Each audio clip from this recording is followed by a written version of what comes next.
Deixa eu dar uma olhada aqui. A Lia de Mendonça Porto, que é coordenadora do grupo Observa, da UFOP.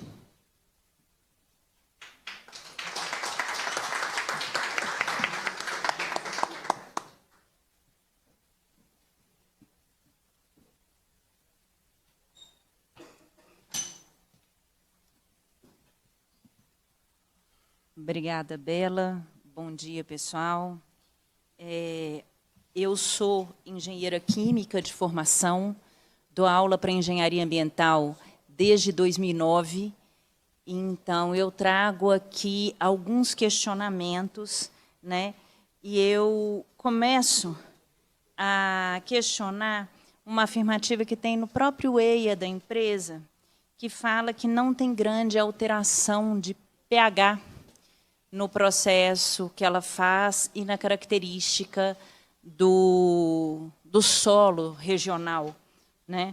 Porque ela fala, olha, o solo tem pH entre 4,5 e 6, a lixiviação vai ser feita a 4, de 4 para 6 de pH significa um aumento de 100 vezes na concentração do íon H+, que é o que dá característica ácida.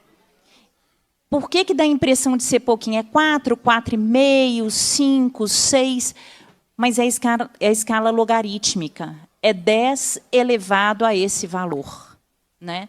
Então, se a gente tem de 10 a 4 para 10 a 6, a gente tem até 100 vezes mais do íon H+, quer dizer, de característica de um íon que, quando a gente pensa nesse íon, é exatamente aquele que vai fazer ligações, que pode fazer ligações e que provoca uma acidez do solo, né? Então, faz diferença sim, né? Me estranha muito falar que é só ali, vai ser mais ou menos, é tudo ácido. Não é tudo ácido igual, né? A gente tem um ácido 1, o ácido 2, 3, 4, 5, 6, né, que o pH neutro é 7. Então, não é tudo igual.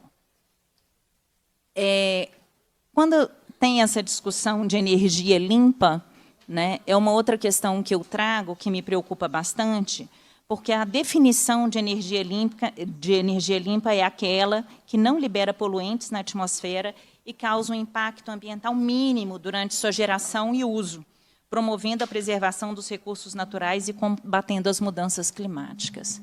Me estranha tanto falar de uma forma de energia limpa que vem baseada num processo mineratório, né?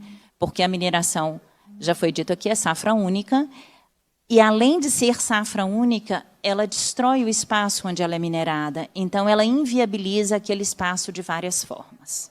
Mas, enfim. Outra questão que eu quis trazer foi a questão da água, né? No processo industrial, eles falam de produção mais ou menos de 3.000 toneladas de argila vão ser processadas. Nesse processo, significa que eu vou ter algumas operações unitárias, que está descrita no EIA como peneiramento e lavagem, lixiviação ácida, filtragem e lavagem, precipitação de impurezas, precipitação das terras raras e secagem. Quando a gente pensa num processo industrial, várias vezes eles colocam aqui, né, lavagem, peneiramento e lavagem, depois a lixiviação ácida usa água, depois filtragem e lavagem. Então, a gente tem pelo menos 3 etapas de lavagem. No EIA, fala de 75% de recuperação da solução ácida que é usada para lixiviação. Então, cadê as outras águas? É 75% de quê? Né? E o restante? Se for um sistema batelada, o que é um sistema batelada? Eu coloco no equipamento, eu faço todas as etapas, eu tiro desse equipamento, eu ponho no equipamento, depois eu passo para o outro, mas isso em intervalos de tempo. Ou se é contínuo. O contínuo é o gerúndio, né? Está entrando e saindo o tempo inteiro. Se for no gerúndio, essas águas estão todas faltando. Se for contínuo, então precisa esclarecer quanto de que água e como que vai ser recuperada. Quando eles falam da solução ácida do processo de lixiviação, o que é um processo de lixiviação? A gente tem uma matriz sólida, que a gente coloca uma solução que vai arrastar os íons e os minerais de interesse, né? Essa seletividade nem sempre é totalmente feita. Então, quem garante que os minerais radioativos não vão ser arrastados? Mas ele não é a intenção do processo. Então, eles vão recuperar essa água e vão passar de novo, e de novo, e de novo. Será que isso não vai aumentar a concentração desses radioativos nessa solução? E se isso acontecer, qual que vai ser a destinação quando tiver num grau de não se poder reaproveitar? Porque pensa mais ou menos o seguinte, eu pego um copo de água e eu ponho limão nele. Aí, eu tiro 25% dessa água, ponho água nova e ponho a mesma quantidade de limão. Tiro 25%, ponho água nova e ponho a mesma quantidade de limão. Vai ficando cada vez mais concentrado. Se você coleta e não retira e recicla, você vai ter, sim, uma água com aumento de concentração. Eu só não sei quanto que vai ser retirado dessa argila. Porque a argila tem quantidade pequenininha, e foi esse o relatório, né, Daniel, que foi entregue. Eles falaram, olha, a argila não tem, assim, não tem risco, tem uma concentração muito baixa. Mas se você toda hora recicla essa água, você está criando um potencial de radioatividade nesse efluente. Ainda, uma outra questão que eu acho, então eu falei quando você faz esse processo, você então lixiviou, você tirou o líquido com o material que você queria e você gerou um sólido que foi substâncias extraídas, né? Então, eles falam de lavagem depois desse sólido, filtragem e recolocação na cava. Aí eu trago algumas... Deixa eu só voltar um pouquinho na questão da batelada, né? Se a gente tiver esse sistema em batelada, 1 tonelada, se ela for com o mínimo de água, 1 tonelada de argila vai ocupar 0,5 metros cúbicos. O que é isso, né? Se a gente pensa, 1 metro cúbico são 1.000 litros, então vai ter um volume de 500 litros, meia caixa d'água. Mas a gente tem que pôr água, tem que pôr... Só que, se for em batelada, eu preciso tratar 270 metros cúbicos, 540, porque é 270 metros cúbicos por meia hora, lembrando que eu vou precisar também de todas as etapas para retirar e colocar o material nesses equipamentos. Então, eu tenho pelo menos 540 metros cúbicos por hora. 540 metros cúbicos por hora que vai ser tratado, significa equipamento de que tamanho? Se for contínuo, volta a questão da água. Então, eu acho que isso a gente precisa pensar, né? Então, o reciclo da solução vai concentrar elementos. O sólido ácido, ele vai... Na hora que eles fizerem a filtragem dele e devolverem para o local anterior, ele vai chegar com um pH diferente do original, sem vários dos componentes que foram lixiviados, porque a gente não sabe, inclusive, outros, porque tem um argumento de que melhora o solo. Se fosse verdade, quem garante que melhorar a fertilidade de um solo, não é o caso, tá? Mas se fosse, melhorar a fertilidade de um solo significa o quê? Porque o dano ambiental pode ser por modificação daquele solo que inviabiliza o que tinha antes e vai ter que ter outras coisas. Modifica flora, modifica fauna, né? Porque a gente tem uma alteração dessa característica desse material. Então, uma das questões, e que eu acho que é importante, e que a gente precisa fazer, é fazer um teste desse processo que eles estão propondo, para que a gente entenda o que está fazendo e o que vai acontecer com esse material. Porque é um micro-organismo, tem pouco micro-organismo na argila, mas um micro-organismo que sobreviveria na argila com um pH 5,2, 5,4, não vai sobreviver num pH 4. Por quê? Porque todo organismo, para sobreviver, ele tem, inclusive, características de metabolismo e etapas enzimáticas. E o pH desativa esse fator para o metabolismo dele. Então, vai morrer. Então, a gente tem um tanto de questões da parte química que não está clara, né? Eu acho, a última coisa que eu queria trazer eu estou fazendo hoje uma abordagem extremamente técnica do processo, né? E a minha intenção é essa, entender as etapas. Eu queria muito que as empresas tivessem enviado pessoas aqui para esclarecer, porque eles acham que não precisam esclarecer nada para as pessoas, mas são as pessoas que vivem nos espaços, que têm história, que têm cultura, que têm tradição.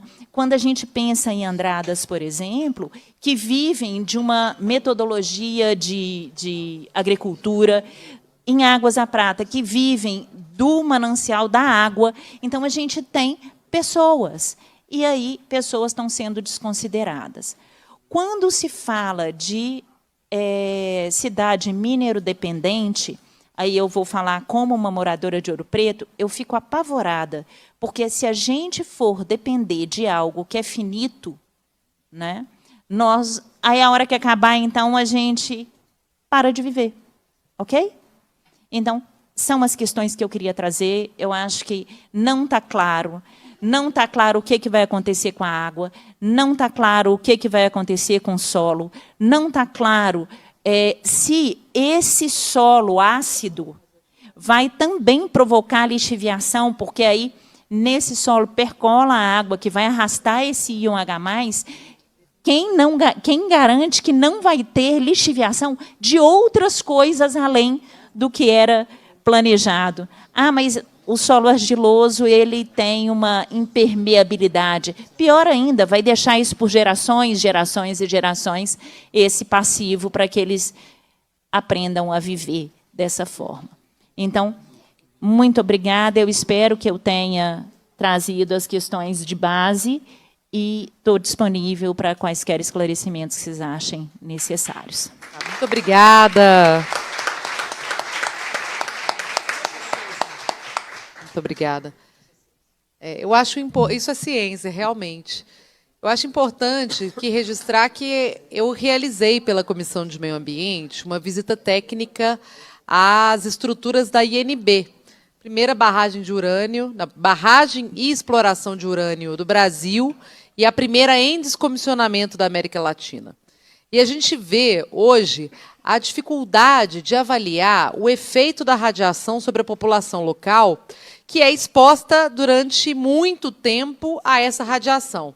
A medição da radiação ela acontece muitas vezes sobre qual é o efeito imediato. Você precisa usar uma parafernália para entrar lá? Você não precisa, inicialmente. Mas aquilo, durante anos e anos e anos, produziu efeitos na saúde das pessoas. De forma que existiu, inclusive, um estudo da Fiocruz que acabou inconcluso porque os hospitais precisavam adotar protocolos, inclusive, para mensurar o efeito da radiação na vida das pessoas. Registro, inclusive, que aquela região do sul de Minas não tem hoje um hospital do câncer, para lidar com vários tipos de câncer absolutamente agressivos que acontecem. E o efeito sobre a água, a professora bem trouxe, é um dos problemas principais hoje das estruturas da INB. Porque nem tanto a radiação, mas a acidez da água tem contaminado os cursos de água de uma forma bastante perigosa. E essa explicação científica e técnica de como o ciclo da mineração de terras raras pode comprometer e ampliar a acidez da água é uma questão, de fato, que não está suficientemente explicada nos estudos do licenciamento ambiental. Então, te agradeço demais pelas questões. Ô, Bela, eu lembrei de uma outra questão que eu não lembrei de colocar aqui anteriormente, que é a questão do material particulado. Ah, sim. Né? Que vai qualidade pelo do ar, né? É claro. Porque vai ser retirado e depois a proposta é que retorne para essas cavas. Mas, enquanto isso, vai ficar temporariamente em pilhas. E aí é um material, a argila, a característica dela é de um tamanho de grão, que a gente chama de granulometria, né? Assim, um tamanho de grão do solo muito pequenininho. Significa que, se secar e se bater um vento, vai suspender esse. Com certeza, então, a gente corre o risco de poeira associada, e uma poeira que está com um material ácido. Quer dizer, vai ser chegar um material ácido, se for MP10 nas vias aéreas superiores, se for MP2,5, abaixo de 2,5, pode chegar, inclusive, em pulmão. Então, tem um questionamento sobre o material particulado, tanto nas pilhas quanto depois colocadas nessas cavas, com uma característica diferente do que a argila de origem. Eu acho que era isso, era bom também confirmar. Lembrando que a qualidade do ar também vai ter a questão do nitrogênio, que eles falam que vai ter mais nitrogênio na argila. Esse nitrogênio vai estar livre, e esse nitrogênio pode, inclusive, contaminar a água e comprometer a qualidade do ar também com óxidos de nitrogênio posteriores. Então, tem um tanto de questão mais. Gente, é tão difícil, porque eles me falaram, você tem em torno de 5 minutos. Se eu fosse falar que tudo que eu trouxe de inquietações, a gente ficava aqui uma semana, pelo menos. Né? Tá?